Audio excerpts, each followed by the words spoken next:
नमस्कार, मैं हूं सुमन कुमार। केजरीवाल और केजरीवाल की टीम का ड्रामा कई दिनों से लगातार हमारे जो दर्शक हैं वो देख रहे हैं, देशवासी देख रहे हैं, देश नहीं बल्कि तमाम सारे विदेश में भी जो इनके चाहने वाले हैं वो भी देख रहे होंगे और सोचने को मजबूर होंगे कि आखिर ये आदमी है क्या। अचानक कल रात में कल तकरीबन 12 बजे के आसपास इनके कई मंत्रियों ने ट्वीट करना शुरू किया कि केजरीवाल के घर के सामने घर के आसपास जो है वो आम जनों की एंट्री बैन कर दी गई। देखिए, आम जनों की एंट्री बैन तो होना लाजमी है और आज से ही पूरे माहौल बनाना शुरू किया। उसके बाद रात में कई हमारे जो संवाद के जो रिपोर्टर हैं, केजरू संवाद इसलिए मैं कह रहा था कि केजरीवाल के जो जैसे हम कहते हैं गोदी मीडिया, उसी तरह से केजरू मीडिया जो है वो छाती पीटना शुरू कर दिया था। कई हमारे मित्र हैं, कई हमारे जानकार हैं जिन्हें हम बहुत अच्छी तरह जानते हैं और जो कि केजरीवाल के भजन गाने में लगे हुए थे, तो रात में ही उनका कॉल आना शुरू हो गया। अरे भाई साहब ऐसे हो गया, भाई साहब ऐसे हो गया, भाई साहब कल केजरीवाल के यहाँ छापेमारी होगी और कल ही उठा लिया जाएगा। तो कल रात में जब चर्चा हुई तो हमने कहा कि भाई देखो, हमें हमारे जो टॉप सोर्सेज हैं उससे पता है कि अभी केजरीवाल के साथ छेड़छाड़ नहीं की जाएगी, क्योंकि और भी बहुत सारे प्रकरण हैं। केजरीवाल अपनी ही जाल में फंसेंगे। भाई साहब तब भी वो लड़ते नज़र आए। सुबह सुबह से शुरुआत हुई और सुबह सुबह ओबी वैन लाइव टेलीकास्ट और सारी चीज़ें शुरू हो गई और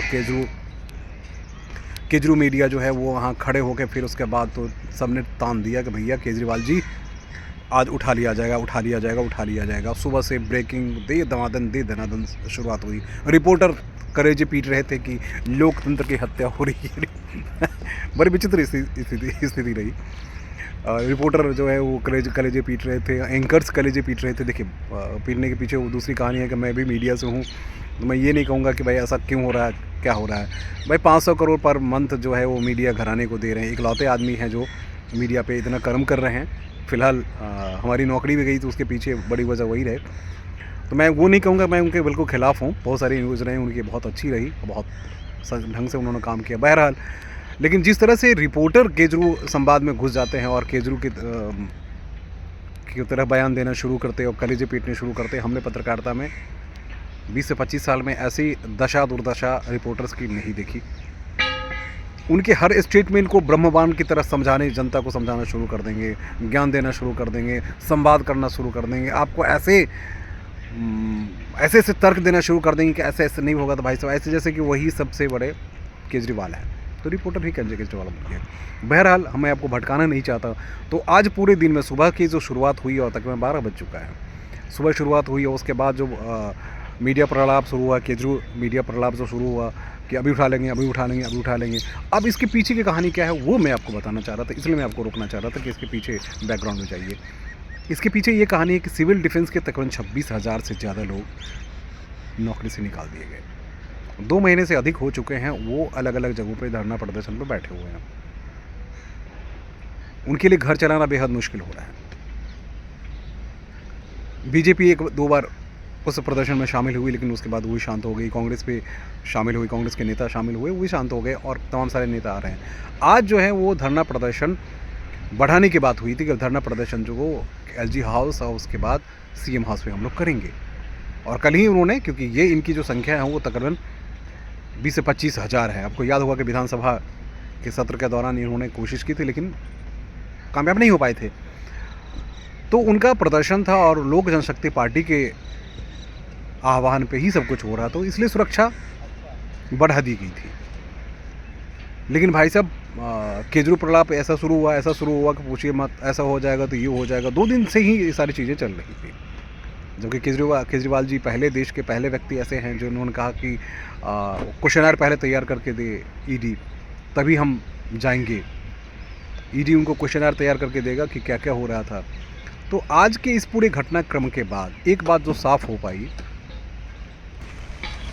आज के घटनाक्रम के बाद एक बात जो साफ हुई कि यही रणनीति थी संजय सिंह की। अब याद कीजिए, मुझे उठा लो, मुझे उठा लो, मुझे उठा लो, मैं ये हूँ, मैंने ऐसा किया, मैंने वो ऐसा किया। तो मुझे लगता है कि आज जो ये पूरा संवाद था वो कहीं न कहीं इस बात को दर्शाने के लिए काफ़ी था कि केजरीवाल खुद ही जेल जाना चाहते हैं क्या, बहुत जल्दीबाजी में है क्या। क्योंकि आज के पूरे प्रकरण में उनके सारे मंत्री जुटे पड़े थे, ट्विटर हैंडल और सोशल मीडिया और तमाम सारी जो प्रलाप बहुत तेज़ी से आगे बढ़ी थी।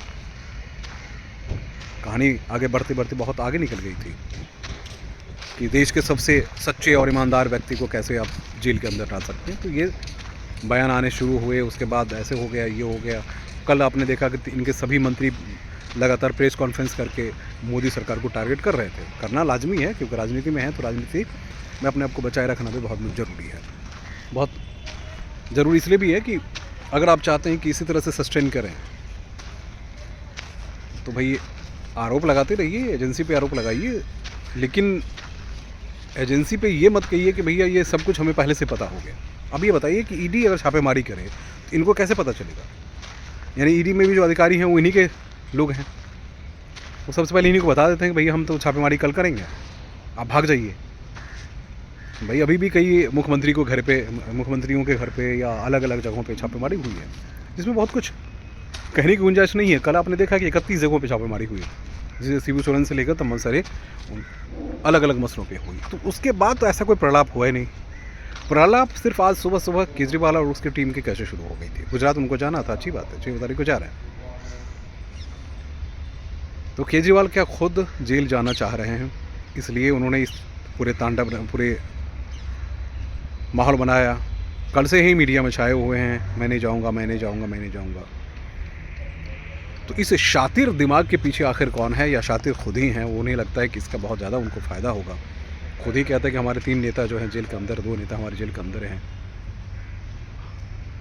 संवैधानिक व्यवस्था जो है वो कहीं न कहीं चरमरा चुकी है। संवैधानिक एजेंसी का इस्तेमाल जो है वो लोगों को परेशान करने के लिए किया जाता है, लेकिन परेशान करने के लिए आता तो संवैधानिक व्यवस्था का मजाक माहौल खुद ही आप उड़ा रहे हैं। तो उसके बाद फिर जब आपको उठाया जाएगा और आपके खिलाफ जब सारी चीज़ें होंगी तो फिर आप कैसे रोएंगे, क्या रोएंगे?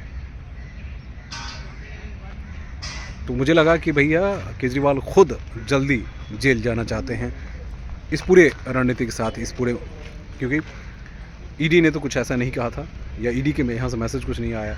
ईडी ने साफ किया कि अभी उनकी गिरफ्तारी नहीं हो रही है या उनके घर पे छापेमारी नहीं हुई है, साफ हो गया। सोचिए ज़रा कि कैसे नेता है, क्या उनकी रणनीति है, आखिर किसका मजाक उड़ाना चाह रहे हैं, या आखिर किस व्यवस्था को पूरी तरह से ध्वस्त करना चाह रहे हैं। नमस्कार।